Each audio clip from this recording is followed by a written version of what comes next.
Hey, I'm Dirty Dan and welcome back to Greasy Boy Customs. Today, we're going to talk about one of my favorite cars, the Mercury Comet.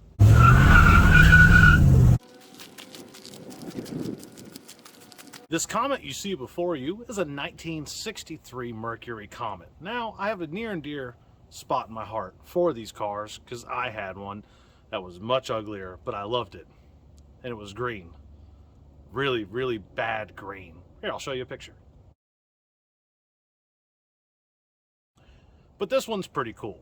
So my friend Nick and his family have this car and they wanted to go ahead and fix it up and get it back on the road. And as you can see behind me, no engine, no transmission, and it needs some brake work as well and wiring. So we're gonna take care of that.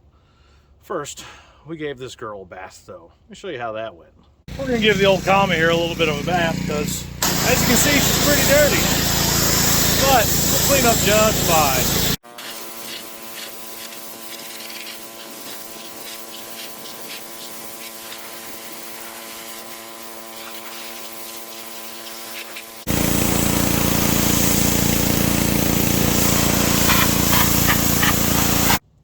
Now, as far as styling options go, there was a couple options with these. While this was kind of considered a compact car for its time, it was still cool, and it still had these awesome fins and these great pieces of trim, and these body lines are pretty nice.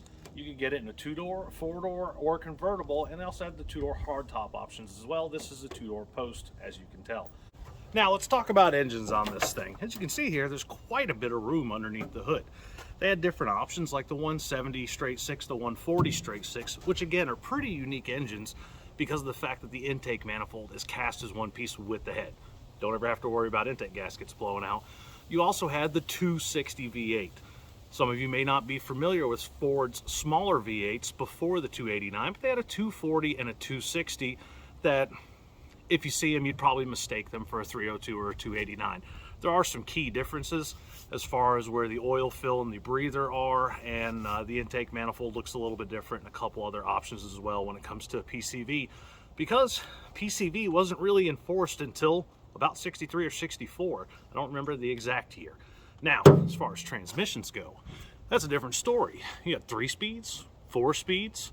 You also had automatics. Well, they called it a 2-speed automatic. Some people called it a Ford-O-Matic 2-speed.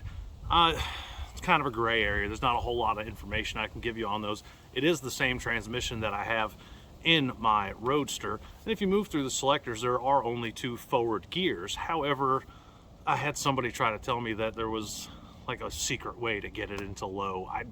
If somebody knows how to do it, please tell me, because I have no freaking idea. All right, let me get out of here. A lot of you are looking at this engine compartment right here and going, that's very familiar. As it should be, because it looks just like the engine compartment of a Mustang, a Fairlane, Falcon, a Cougar. They all had that same thing with the shock towers and looked identical on the inside. Come down here and take a look at these huge 14-inch wheels, 4-lug pattern. Now, it kind of sucks because they're so small and it limits you in the options, but at the time it was perfectly fine. Bigger cars than this ran 14s on them. And I've seen people swap these out for 15, 16, 17-inch wheels after they change out the hub to a 5-bolt pattern, and they look really good on here. Fun fact, before the Comet was released as a Mercury, it was actually slated to be released as an Edsel. But at the end of '59, Ford announced the end of the Edsel line, and Edsel continued production through most of '60. So this got released as a Mercury, and I think it turned out just fine the way it is. Also, quick side note here, if any of you have any Edsels that need a new home at a reasonable price, I'd call me now.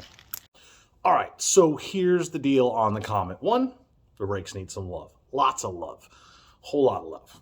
Then we got to move over to the steering suspension. We're going to double check all of it, make sure that it's safe and secure and nothing needs to be replaced or repaired or whatever the case may be.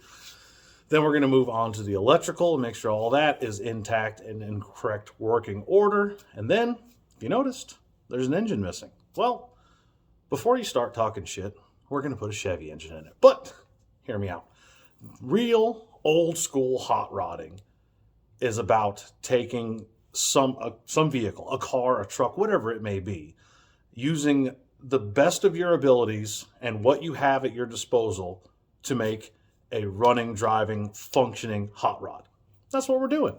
The customer has a 327 or a 283 with a power glide at their disposal.